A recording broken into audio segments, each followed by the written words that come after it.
Hey guys, it's Samantha and Zoe. Say hi. She just ate, so she's the hiccups right now. I don't know if you can hear.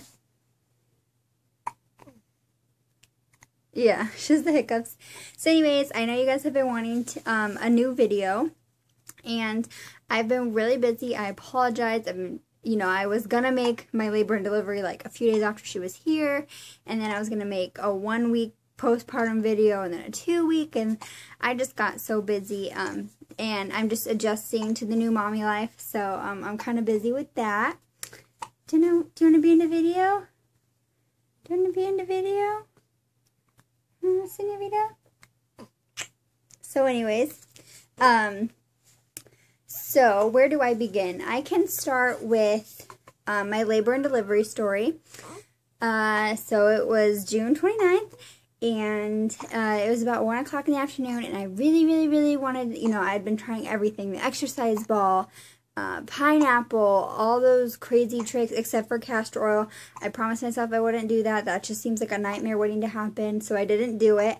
But anyways, so, yeah, so I told my mom, I was like, let's go to the mall, and let's go for a walk. And my mom was like, no, I don't feel like going to the mall. And so she sent me to Walmart to walk and walk. I walked in Walmart, and I started having contractions, and I had them for about an hour, and I called my mom, and I was like, can I come home now? And she's like, how far apart are they? And I was like, they're about 3 minutes apart. But I was able to, walk through them. They hurt, but I was able to walk through them. And mind you, at this point, I was already 4 centimeters dilated. I had been 4 centimeters dilated and 80% effaced for like 2 weeks. So I go home, and my contractions started to get farther apart. And I was like, no, I'm losing them. And we have a treadmill here at my house. And so I got a stopwatch. Or actually, I used one on my phone. And I started walking on the treadmill, and so they started coming back, and they were like closer together. They were about a minute and a half apart, and I had to like stop moving. And my doctor told me and my mom that when I start having really painful contractions, to try and squat through them, because I guess it helps dilate you or whatever. And so I was doing that, and then they started to get really unbearable, and they were like a minute apart. And so, or at least that's what I thought was unbearable at the time. So we pack up all the bags, I call Robbie, I let him know what's going on, and we go to the hospital. And I get into triage, and I was 5.5 centimeters dilated with a bulging bag of water.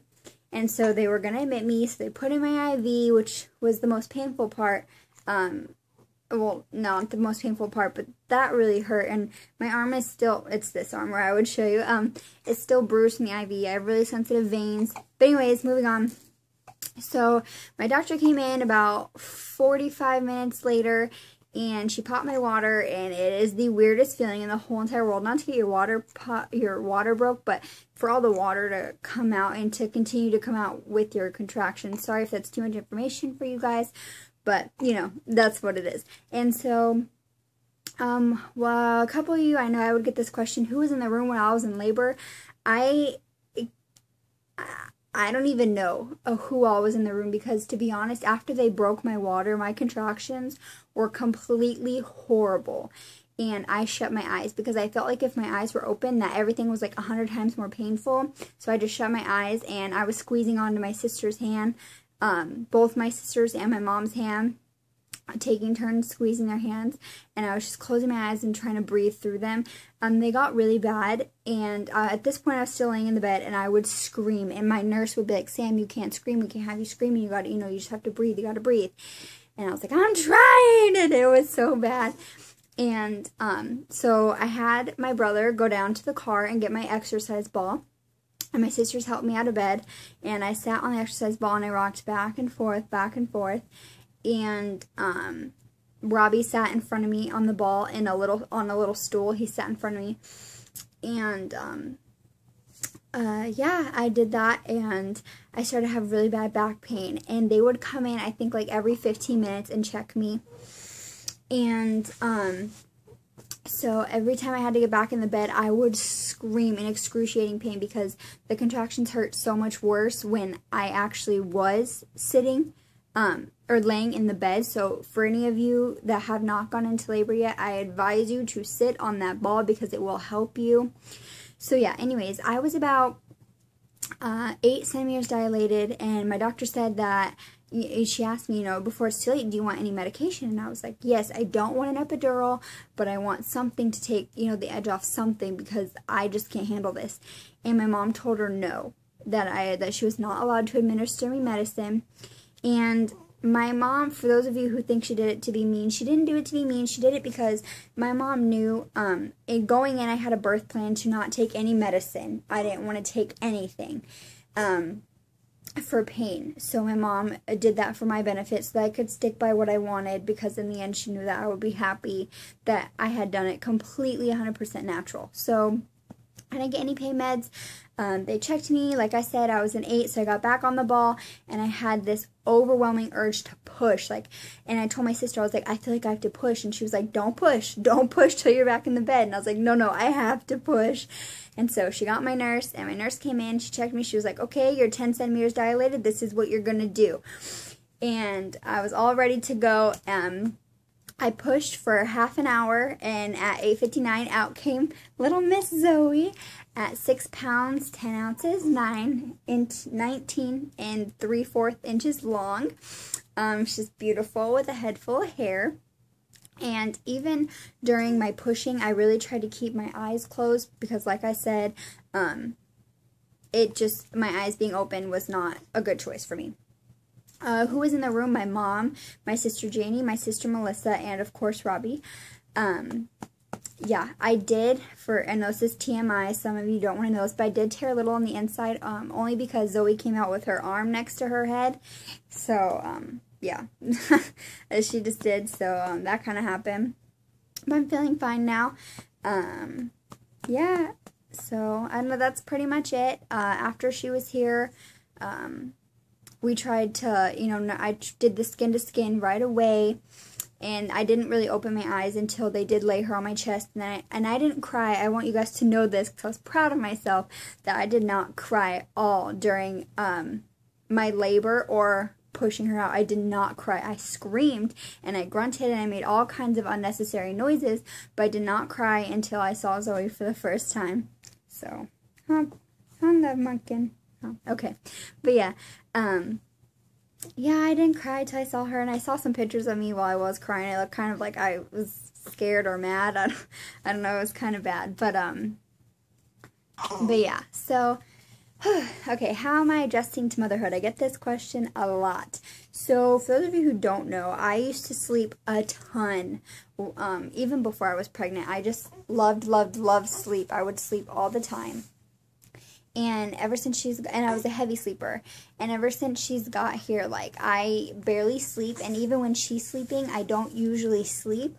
I kind of stay up, and I'm either on Instagram or Twitter or watching TV or just watching her sleep because I love to watch her sleep, and then I regret it once I finally do fall asleep and she wakes up.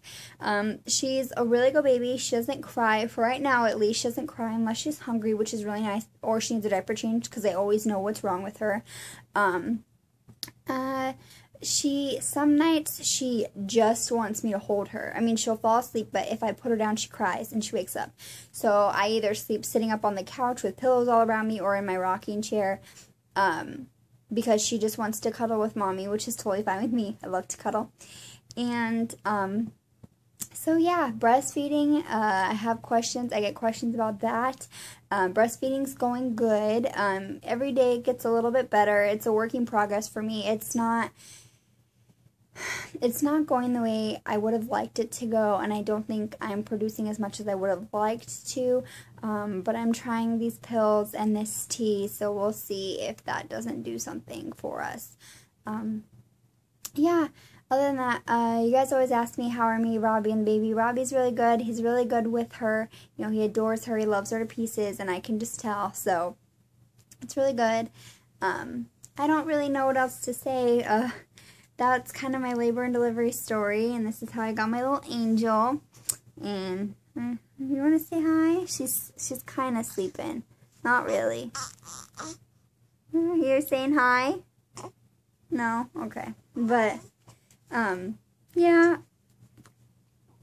She is 2 weeks and 1 day today, and it makes me sad because I feel like I was just pushing yesterday, pushing her out, and everybody said it goes so fast once they're here, and it makes me so sad because, you know, this week she's going to be, you know, this next Saturday she's going to be 3 weeks old, and then a week after that, a month old, and that kind of makes me uncomfortable that she's growing so fast. So, yeah. Okay, guys. Well, if you have any more questions, please do not hesitate to ask. Like always, I'll put my Twitter name because I'm really active on there, and my Instagram name. I have an ask.askfm, so you guys are more than welcome to ask questions on there. Yeah, that's about it. I hope you guys like it. Feel free to, or I hope you like this video. Feel free to subscribe if you'd like. And, yeah, keep up with me and Zoe, and hopefully we'll be making new videos soon. I'm not sure what about yet, but I'll find something to make a new video about. Okay, bye guys.